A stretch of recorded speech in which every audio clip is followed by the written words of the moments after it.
So D students, one of the students parents Sheetal ಅವ್ರ parents ಇವಾಗ join ಆಗಿರೋ long term ಕೋಚಿಂಗಲ್ಲಿ unexpected ಆಗಿ ಬಂದರು. ಸರ್ ಈ ಕಡೆ ಬೆಂಗಳೂರಿಗೆ ಬಂದಿದ್ವಿ, ಮಾತಾಡ್ಸ್ಕೊಂಡು ಹೋಗಬೇಕು ಅಂತ. ಸೊ ಅವ್ರು ಬಂದಿದ್ದಾರೆ. ಸೊ ಅವ್ರೊಂದು ಫೀಡ್ಬ್ಯಾಕ್ ಹೇಳಬೇಕು ಅಂತ ಇಷ್ಟಪಡ್ತಾ ಇದ್ದಾರೆ. ಯಾವ ಥರ ಎಕ್ಸಾಕ್ಟ್ಲಿ ಏನಂತ, ಯಾಕೆ ಸುಮಾರು ದಿನಕ್ಕೆ ಡೌಟ್ಸ್ ಇರುತ್ತೆ ಆನ್ಲೈನ್ ಕೋಚಿಂಗ್ ಅಂದರೆ ಯಾವ ಥರ ಏನು ಅಂತ. ಸೊ ಅವ್ರ ಬಾಯಿಂದನೇ ಕೇಳೋಣ ಎಕ್ಸಾಕ್ಟ್ಲಿ ಏನು ಹೇಳ್ತಾರೆ ಅಂತ. Sir, Sheetal D A parents ಅಲ್ಲ ಸರ್? ಟೇಮ್ಸ್ ಕಾಲೇಜ್, TMA ಕಾಲೇಜ್ ಹೊಸಪೇಟೆಯಿಂದ ಬರ್ತಾ ಇದೀವಿ ನಾವು. ತಮ್ಮ ಫೀಡ್ಬ್ಯಾಕ್ ಸರ್ ಇದುವರೆಗೂ ಆಗ್ತಿರೋ ಕ್ಲಾಸಸ್ ಬಗ್ಗೆ, ಜಾಯ್ನ್ ಆಗಿರೋದ್ರ ಬಗ್ಗೆ. ಅಲ್ಲಿ ಕಾಲೇಜಲ್ಲೇನು ಕ್ಲಾಸಸ್ ಭಾಳ ಚೆನ್ನಾಗೇ ನಡೀತಿದ್ದು. ಸೊ ನಾವು ಈಗ 5th ಸೆಮ್ ಆದ ತಕ್ಷಣ 6th ಸೆಮ್ಮಲ್ಲಿ ಈಗ CET ಬರುತ್ತೆ. CET ಬಂದಾಗ ಯಾವುದು ಕೋಚಿಂಗ್ ತೊಗೋಬೇಕು, ಯಾರ ಹತ್ರ ತೊಗೋಬೇಕು ಅನ್ನೋದೊಂದು ಚಿಂತೆ ಒಂದು ಹತ್ಬಿಟ್ಟಿತ್ತು. ಆಗ ನಮಗೆ ಇವ್ರ ಕಡೆಯಿಂದ ಒಂದು 3-4 ಕಾಲೇಜಸ್ ಕೋಚಿಂಗ್ ಕ್ಲಾಸಸ್ಸಿನ ಬಗ್ಗೆ ತಿಳಿಯಿತು. ಅದರಲ್ಲಿ ನಾವು ಶಾರ್ಟ್ ಲಿಸ್ಟ್ ಮಾಡಿದ್ವಿ, ಸ್ವಲ್ಪ ಸ್ಟಡಿ ಮಾಡಿದ್ವಿ ಎಲ್ಲರೂ ಹೆಂಗೆ ಏನಂತ. ಇದರಲ್ಲಿ ನಮ್ಮ diploma ND academy coaching class ನಮಗೆ ಭಾಳ ಇಷ್ಟ ಆಯಿತು. ಅದು ಅವರು ಸಾರ್ ಜೊತೆಗೂ ಮಾತಾಡಿದ್ವಿ ನಾವು, ಉಮೇಶ್ ಸಾರ್ ಅಂತ ಅವ್ರ ಜೊತೆಗೆ ಮಾತಾಡಿದ್ವಿ. ಭಾಳ ಚೆನ್ನಾಗಿ ರೆಸ್ಪಾನ್ಸ್ ಮಾಡಿದರು. ಅಂದರೆ ಅರ್ಥ ಆಗಂಗೆ ಹೇಳಿದರು ಏನು ಎಂತ ಹೆಂಗೆ ಅಂತ. ಹಾಗಾಗಿ ನಮಗೆ ಫುಲ್ ಕಾನ್ಫಿಡೆಂಟ್ ಆಯಿತು. ಸೊ ನಾವೇನು ಮಾಡಿದ್ವಿ, ನಮ್ಮ ಮಗಳಿಗೆ ND ಅಕಾಡೆಮಿಗೆ ಜಾಯಿನ್ ಮಾಡಿಸಿದ್ವಿ. ಸರ್, ಇವಾಗ ND ಅಕಾಡೆಮಿ ಅಂದರೆ ನಿಮಗೆ ಯಾವ ಥರ ಸಿಗ್ತೋದು? ಈಗ ನೀವು ಹೇಳಿದ್ರೆ ನಿಮ್ಮ ಮಗ ಸಜೆಸ್ಟ್ ಮಾಡಿದ್ರು ಅಂತ, ಅವರು ಡಿಪ್ಲೊಮಾ ಕಂಪ್ಲೀಟ್ ಮಾಡಿ BMSL ಮಾಡ್ತಾ ಇದ್ದಾರೆ ಅಂತಂದರು. ಅವ್ರಿಗೆ ಯಾವ ಥರ ಗೊತ್ತಾಯ್ತಿದೆ ND ಅಕಾಡೆಮಿ? ಈಗ ನಮ್ಮ ಮಗ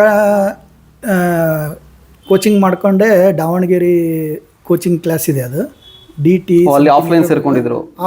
ಆನ್ಲೈನೇ ಹೌದು, ಓಕೆ, ಆನ್ಲೈನೇ ಮಾಡ್ತಾಯಿದ್ರು.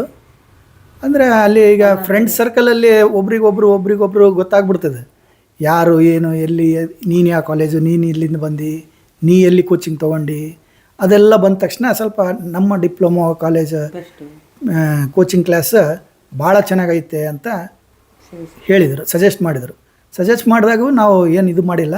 ಬಟ್ ನಾವು ಸ್ಟಡಿ ಮಾಡೀವಿ ಫಸ್ಟ್ ಯಾವ ಥರ ಏನು ಅಂತ. ಸಾರಿಗೆ ಕಾಂಟ್ಯಾಕ್ಟ್ ಮಾಡಿದ್ದೀವಿ, ಸಾರಿಗೆ ನಿಮ್ಮಲ್ಲಿ ಮಾಡಿದ್ರೆ ಹೆಂಗೆ ಸಾರ್ ಅಂತ ತಿಳ್ಕೊಂಡಿವಿ. ತುಂಬ ಚೆನ್ನಾಗಿ ಪಾಸಿಟಿವ್ ರೆಸ್ಪಾನ್ಸೇ ಬಂತು. ನಮಗೂ ತೃಪ್ತಿ ಆಯಿತು. ನಮ್ಮ ಮಗಳಿಗೆ ಇಲ್ಲಿ ಕಲಿಸಿದ್ರೆ ನಮ್ಮದು ಪೋಸ್ಟರಲ್ಲಿ ಒಂದು ರ್ಯಾಂಕ್ ಬರ್ಬೋದು ನಮ್ಮ ಮಗಳು ಅನ್ನೋದು ಒಂದು ಕಾನ್ಫಿಡೆಂಟ್ ಬಂತು. ಅಷ್ಟು ಮಾತ್ರ ಹೇಳಬಲ್ಲೆ.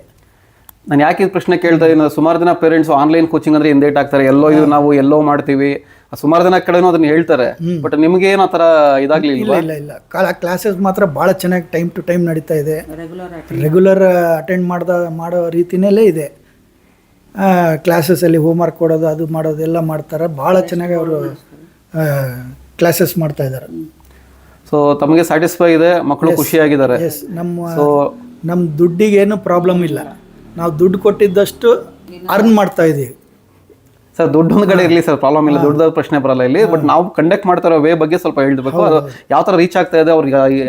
ಯಾಕಂದ್ರೆ ಆನ್ಲೈನ್ದಾಗ ನೀವು ನೋಡ್ಬೋದು, ಅದನ್ನ ನೀವು ನೋಡ್ತಾ ಇರ್ತೀರಾ, ಕೇಳ್ತಾ ಇರ್ತೀರಾ ಆಗ್ತಾ ಇದೆಯಲ್ಲ ಅಂತ.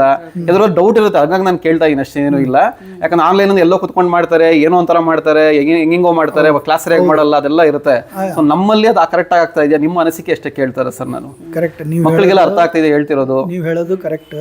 ಆನ್ಲೈನ್ ಅಂದಮೇಲೆ ಸ್ವಲ್ಪ ಮ್ಯಾಥ್ಸ್ ಅಂತೂ ಇಷ್ಟು ಚೆನ್ನಾಗಿ ಹೇಳ್ತಿದ್ರು ಅಂದರೆ ಅಲ್ಲಿ ಕ್ಲಾಸಲ್ಲಿ ಕುಂತು ಕೇಳುವಂಗೆ ಅಷ್ಟು ಅಂಡರ್ಸ್ಟ್ಯಾಂಡಿಂಗ್ ಆಗ್ತಿದೆ ಅಂತ ನಮ್ಮ ಮಗಳು ದಿನ ಹೇಳ್ತಿರ್ತಾಳೆ.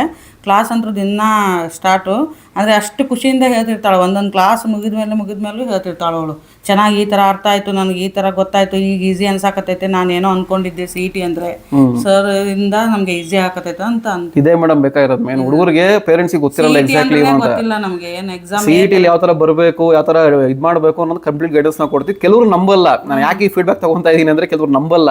ಹಂಗಾಗಿ ನಾನು ನಿಮ್ಗೆ ಕೇಳ್ತಾ ಇದ್ದೀನಿ, ಸ್ಟ್ರೆಸ್ ಮಾಡಿ ಅಷ್ಟೇ, ಏನೂ ಇಲ್ಲ. ಸೊ ಒಳ್ಳೇದಾಗಲಿ. 9.5 CGPA ಕೇಳ್ಪಟ್ಟೆ. ಸೊ ನಾನು ಹೇಳ್ದಂಗೆ ಮಾಡಿದ್ರೆ definitely I can assure you within 150th rank ಒಳಗೆ ಬರ್ತಾಳೆ ಅವಳು. ವಿತಿನ್ 100 ಬರೋ ರ್ಯಾಂಕ್ ಪಾಸಿಬಿಲಿಟೀಸ್ ಇರುತ್ತೆ. ಸೊ ನಾವು ಏನು ಮಾಡ್ತೀವೋ ಅದನ್ನು ಫಾಲೋ ಅಪ್ ಮಾಡ್ಕೊಂಡು ಹೋಗ್ಲಿ ಅಷ್ಟೇ. ಸೊ ಓವರ್ ಆಲ್ ಖುಷಿಯಾಗಿದ್ದೀರಾ, ಏನು ಪ್ರಾಬ್ಲಮ್ ಏನಿಲ್ಲ ನಮ್ಮ ಕಡೆಯಿಂದ.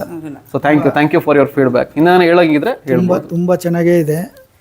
ಎಲ್ಲರೂ ಯಾರು ಬೇರೆ ಕಡೆಗೆ ಶಾರ್ಟ್ ಟರ್ಮ್ ಏನೋ ಬ್ಯಾಚ್ ಸ್ಟಾರ್ಟ್ ಮಾಡ್ತಾ ಇದ್ದೀನಿ. ಶಾರ್ಟ್ ಡಿಸೆಂಬರ್ ಆದ್ಮೇಲೆ ಡಿಸೆಂಬರ್ ಎಂಡಿಂಗ್ ಸ್ಟಾರ್ಟ್ ಮಾಡ್ತೀನಿ. ನೀವು ಅಪ್ಕಮಿಂಗ್ ಸ್ಟೂಡೆಂಟ್ಸ್ಗೆ ಏನು ಹೇಳಕ್ಕೆ ಇಷ್ಟಪಡ್ತೀರಾ ಇನ್ ಕೇಸ್ ಅದನ್ನ ಇದ್ರೆ? ನಮ್ಮ ಕಡೆಯಿಂದ ಹೆಂಗಂದ್ರೆ ನಾವು ತುಂಬ ಸ್ಟಡಿ ಮಾಡಿ ಈ ಕ್ಲಾಸಿಗೆ ಹಾಕಿದ್ದೀವಿ. ಸೊ ನೀವು ನೋಡ್ರಿ, ನಾವು ಹೇಳಿವಂತ ಅಲ್ಲ, ನಮಗೆ ತೃಪ್ತಿ ಬಂದಿದೆ ಅಂತ ನಾವು ಹಾಕಿದ್ದೀವಿ. ನಿಮಗೂ ನೀವು ಸ್ಟಡಿ ಮಾಡಿರಿ ಅವ್ರ ಕ್ಲಾಸಸ್ ಬಗ್ಗೆ. ಅವರು ಟ್ರಯಲ್ ಕ್ಲಾಸಸ್ಸು ಕೊಡ್ತಾರೆ. ಅವರು ನೀವು ಸೇರೋದಕ್ಕಿಂತ ಮುಂಚೆ ಒಂದು ವಾರ ಬೇಕಂದ್ರೂ ಅವ್ರು ಟ್ರಯಲ್ ಆಗಿ ಕೊಡ್ತಾರೆ. ನೋಡಿರಿ, ಸ್ಯಾಟಿಸ್ಫೈ ಆದರೆ ನೀವು ಹಾಕಿರಿ. ಅಂದರೆ ಹಾಕಿದರೆ ಎಲ್ಲೂ ಇದು ಇಲ್ಲ ಅಂತಲೇ ಹೇಳ್ತೀನಿ ನಾನು. ಚೆನ್ನಾಗೇ ಸ್ಕೋರ್ ಮಾಡ್ಬೋದು ಹುಡುಗರು. ಈಗ CET ಒಳಗೆ ನಮಗೇನೆಂದರೆ ಮೇನ್ ರ್ಯಾಂಕಿಂಗ್ ಬೇಕು.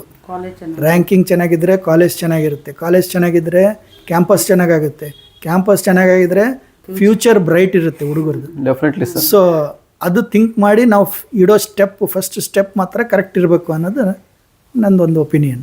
Okay sir, sure. Thank you for feedback. Sir, thank you.